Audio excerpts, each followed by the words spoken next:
A Tiered Life, a Prayer of St. G. When I was a boy, I loved days like this: high sun, warm air, warm water. Hours of swimming cleanse the brain and heart. The fish comes out of the water, newly born.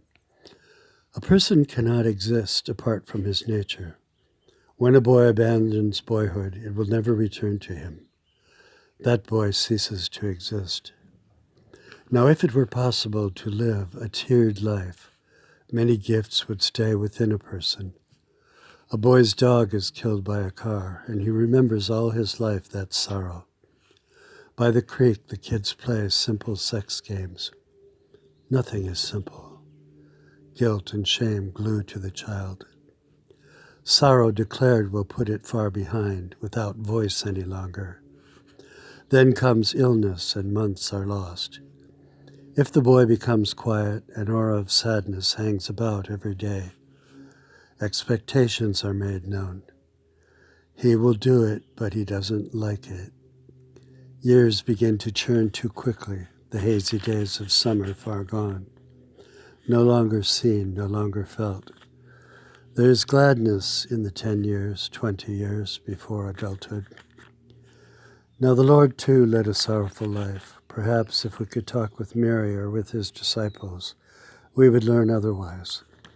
A great terror hung over him all his life, for he knew what was to come. We do not. For death and for everything else, the die is cast. But somewhere in life, perhaps 60 years after boyhood, the terror releases to a quiet acceptance, easing toward death and being truly excited about life in heaven with the God of all things. But how to get there? There are decades of uncertainty through which we must pass. We are said to see things through a glass, darkly. In my mind, I see a tear-stained window, like stained glass, with shapes and colors blending to a story. What is the story? Of course, for each of us, it is different, but certainly the Christian life is one of suffering and of being misunderstood. We find that our life does not shine out under the bushel. But what if all were accepted sorrow, a tiered life, all events as stained glass, blessed with streaks of our storyline, such that each life is seen to be what it was meant to be? So we leave for work, anticipating rejection and disappointment, yet put on our face, not of sadness, sorrow, or acceptance, but seeing that the moments to come are precisely as you determined them to be. We return to our home, not playing at joy with our family, but connecting everything for them, your day and theirs, your life, all the way back, and their life all the way forward. So that the life of tears builds tears like blocks of a massive Christo project, done for the sake of art, seen in heaven. Even a pagan has shown the world how to place large dreams upon islands and bridges and mountains, a fence which describes the wind running across hillsides and into the sea. Boundaries were widely stretched, the Pont Neuf wrapped, the Reichstag in silver poly, the gates in Central Park. These projects breathed. The spectacles were temporary, none more than 16 days, some 24 years in the making. Lofty projects were begun early, with simple food at the tables of the landowners.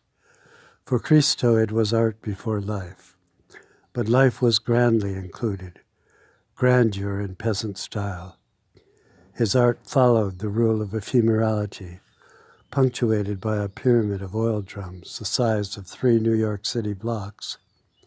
Massive but set in an Islamic desert, looked like a mirage. Here was a man whose dreams came to reality. The dreams had a haunting inscrutability, a wild ride and a spectacular outcome. All was done with childlike and overwhelming enthusiasm, engaging everyone around. In the manner that the Reichstag is wrapped, from each parapet drapes a waterfall of tears. Are they a regret of German history, of the Kaiser, of Hitler, of the Jews? For 2 weeks the tears fell and then were gone.